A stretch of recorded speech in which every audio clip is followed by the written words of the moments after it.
আমার ছেলে যদি কোনো বক্তব্যে বলে থাকে যে আল্লাহ সত্তাগতভাবে কোনো স্থানে অথবা আরশে আছেন।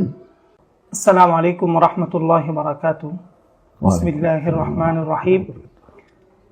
আমাদের সকলের শ্রদ্ধেয় বাংলাদেশের শীর্ষ পর্যায়ের একজন আলেম হযরত মাওলানা আল্লামা নুরুল ইসলাম উলিপুরি হাফিজাহুল্লাহু তাআলা হযরতের কিছু বিষয় নিয়ে আমাদের কয়েকজন ভাই আপত্তি করেন।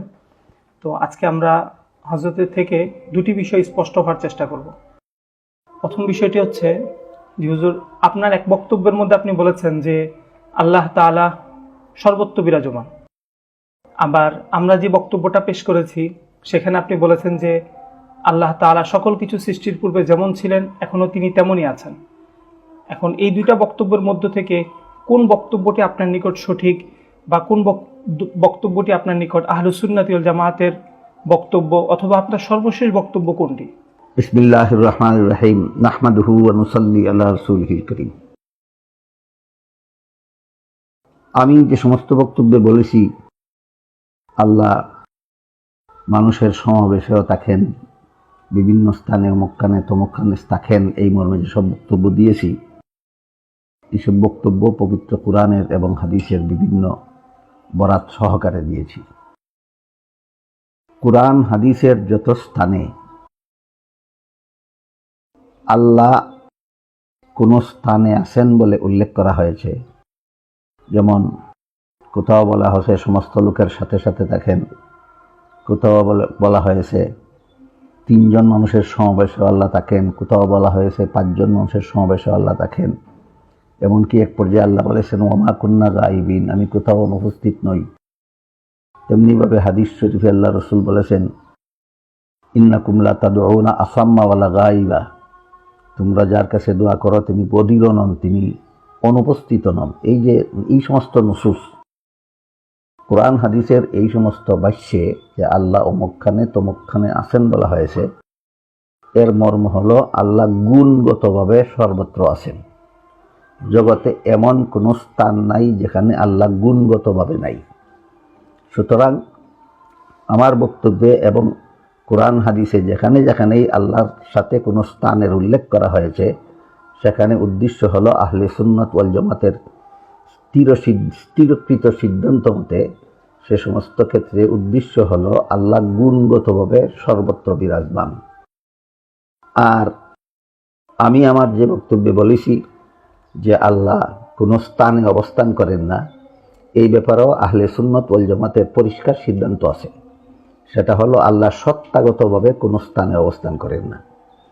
আল্লাহ স্থান সমূহ সৃষ্টি করার আগে যেমনভাবে স্থান ছাড়াই বিদ্যমান ছিলেন, সমস্ত জগৎ সমস্ত স্থান সৃষ্টি করার পরও আল্লাহ ঠিক তেমনিভাবে স্থান ছাড়াই বিদ্যমান থাকেন। সুতরাং এখানে দুটি কথা পরিষ্কার, এখানে সিদ্ধান্তহীনতার কিছু নাই। একটা হলো আল্লাহ গুণগতভাবে সর্বত্র বিরাজমান, আর একটা হলো আল্লাহ সত্তাগতভাবে কোনো স্থানে অবস্থান করেন না। একটারে আরেকটার সাথে একাকার করে দিলে বিভ্রান্তির সৃষ্টি হবে। জাযাকাল্লাহু খাইরান। দ্বিতীয় বিষয়টি হচ্ছে যে হুজুর, আপনার সন্তান মাওলানা কামরুল ইসলাম উলিপুরি ভাই, তার একটা বক্তব্য হচ্ছে যে আল্লাহ তাআলা আরশের উপর আছেন, সত্তাগতভাবে তিনি আরশের উপর আছেন। তো এই বিষয়ের মধ্যে অনেকে অস্পষ্টতার মধ্যে থাকে যে আপনার আকীদা এটা কিনা, অথবা আপনি তার সম্পর্কে কি বলতে চাচ্ছেন, বা তার আকীদাটাকে আপনি সমর্থন করেন কিনা, এই বিষয়ে যদি হুজুর একটু বলতেন। আহমাদুহু ওয়া নুসাল্লি আলা রাসূলিহিল কারীম। আমার ছেলে যদি কোনো বক্তব্যে বলে থাকে যে আল্লাহ সত্তাগতভাবে কোনো স্থানে অথবা আরশে আছেন। আল্লাহ সত্তাগতভাবে আরশে, সত্তাগতভাবে কোথায়? আরশে। আমার ছেলে যদি কোনো বক্তব্যে বলে থাকে যে আল্লাহ সত্তাগতভাবে কোনো স্থানে অথবা আরশে আছেন, তাহলে আমার আশঙ্কা হয় সে বর্তমান সময়ের চরম ফিতনাওয়াজ লামাযাবিদের খপ্পরে পড়ে বলেছে। তাই আপনার মতো আরও বিভিন্ন জনের মুখে শুনে আমি তাকে সতর্ক করেছি যে এটা আহলে সুন্নাত ওয়াল জামাতের মতবাদ নয়, এটা মুশাব্বিহা মুজাসসিমাদের ভ্রান্ত মতবাদ। কাজেই তুমি যদি না বুঝে এই বক্তব্য দিয়ে থাকো তাহলে এই বক্তব্য প্রত্যাহার করে তওবা করে আহলে সুন্নাত ওয়াল জামাতের মতবাদে ফিরে আসো। আপনাদেরকে অনুরোধ করে বলবো, তাকে এই কথা বলুন যে তোমার এই বক্তব্য আহলে সুন্নাতুল জামাতের পক্ষে নয়, এটা মুজাসসিমাদের, মুসাব্বিহাদের ভ্রান্ত মতবাদের পক্ষে। কাজেই তুমি তোমার এই মতবাদ প্রত্যাহার করো, এই বক্তব্য প্রত্যাহার করো এবং আহলে সুন্নাতুল জামাতের সঠিক মতে ফিরে আসো। অগত্যা আল্লাহ না করুন, আমিও সতর্ক করি, আপনারাও সতর্ক করার পরে যদি এই ভ্রান্ত মতবাদ থেকে ফিরে না আসে, তাহলে আপনারা যারা আমার এবং হক্কানি উলামায়ে কেরামের এই দিক নির্দেশন অনুপাতে যারা হক পথে চলেন, হক আকীদা পোষণ করেন, হক পথে চলতে চান, আমি আপনাদেরকে বলবো যে কামরুল ইসলাম যদি তার ভ্রান্ত মতবাদ থেকে ফিরে না আসে, তাহলে আপনারা তার অনুসরণ করবেন না, সে পথভ্রষ্ট। আপনারা কেউ আমার ছেলে মনে করে যদি এই পথভ্রষ্ট হওয়া সত্ত্বেও তার অনুসরণ করেন, আপনারাও পথভ্রষ্ট হবেন। এই জন্য আপনারা দায়ী থাকবেন, যে পথভ্রষ্ট করবে সে দায়ী থাকবে, এর কোনো দায়ভার আমার উপর বর্তাবে না। জাযাকুমুল্লাহু খাইরান। আল্লাহ তাআলা আমাদের সকলকে এই দুটি বিষয় যে হুজুর স্পষ্ট করেছেন, এখানে আমাদের সকলকে আল্লাহ তাআলা সহিহ মানহাজের উপর থাকার চেষ্টা তৌফিক দান করুন। প্রথম বিষয় হুজুর এটা বলেছেন যে আল্লাহ তাআলা গুণগতভাবে সর্বত্র বিরাজমান, কিন্তু সত্তাগতভাবে আল্লাহ তাআলা সকল কিছু সৃষ্টির পূর্বে যেমন ছিলেন এখনো তিনি তেমনই আছেন।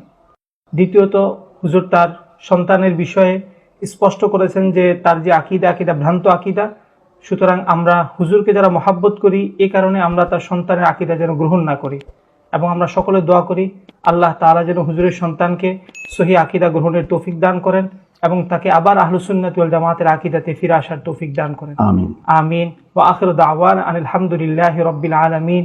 আসসালামু আলাইকুম ওয়া রাহমাতুল্লাহি ওয়া বারাকাতুহু।